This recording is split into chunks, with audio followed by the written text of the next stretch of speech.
Hello friends, welcome to S K to all in one. இந்த video புதன்கிழமை காலையில் எடுத்தது. நைட்டே கிச்சன்லாம் நீட்டாக க்ளீன் பண்ணிட்டு தாங்க படுத்தேன். என்னோடய சின்ன பையனுக்கு காலையில் ஸ்கூலு, மதியம் லீவு. என்னோடய பெரிய பையனுக்கு காலையில் லீவு, மதியம் எக்ஸாமு. என்னோடய சின்ன பையன் மட்டும்தான் ஸ்கூலுக்கு கிளம்புறனால கொஞ்சம் லேட்டாக தான் எழுந்திரிச்சேன். 7:15க்கு மேலே எழுந்திரிச்சேன். மாவு புளிச்சிருக்கவும் இட்லி சுட்டு தக்காளி பழ சாம்பார் வச்சு ரொம்ப நாள் ஆச்சுன்னு அதை பண்ணிட்டேன். 3 டைப்பில் தக்காளி பழ சாம்பார் வீடியோ போட்டிருக்கேங்க.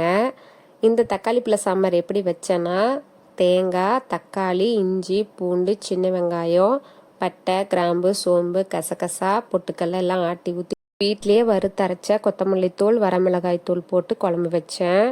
முதல்ல என்னோட சின்ன பையன் ஸ்கூல் கிளம்பணுங்கிறனால சுட சுட இட்லி போட்டு தக்காளி பழ சாம்பார் ஊற்றி கொடுத்தேன். சாப்பிட்டு செம்ம டேஸ்ட்டாக இருந்துச்சுன்னு சொன்னாங்க. ஸ்நாக்ஸ்க்கு குட்டி குட்டியாக தட்டுவடையும் ஆட்டையம்பட்டியில் வாங்கின கச்சாயமும் வச்சு பேக் பண்ணி ஸ்கூலுக்கு அனுப்பிச்சி விட்டேன். ஸ்கூலுக்கு அனுப்பிச்சி விட்டு பிரேக்ஃபாஸ்ட்டில் சாப்பிட்டு லஞ்ச் ப்ரிப்பேர் பண்ணேன். சாதம் வச்சு முட்டையில் மசாலாம் போட்டு வறுத்தேன். செவ்வாய்க்கிழமை வச்ச சாம்பார் கொஞ்சம் இருந்தது, அதோடைய லஞ்ச் விட்டுட்டேன். என்னோடய பெரிய பையன் ஸ்கூலுக்கு கிளம்புறேன்னு சொல்லவும் சாதம் வச்சு முட்டை வறுத்ததையும் வச்சு கொடுத்தேன். சாப்பிட்டு ஸ்கூலுக்கு கிளம்பிட்டாங்க. நாங்களும் பேங்க் போகிற வேலை இருந்தது, அது கிளம்பிட்டோம். நைட்டுக்கு காலையில் வச்ச தக்காளி பழ சாம்பாரே இருந்தது. தோசை சுட்டு தக்காளி பழ சாம்பார் ஊற்றி சாப்பிட்டோம். இது தாங்க எங்களோட பிரேக்ஃபாஸ்ட்டு, லஞ்சு, டின்னரு. இந்த வீடியோ உங்களுக்கு பிடிச்சிருக்குன்னு நினைக்கிறேன். தேங்க்யூ.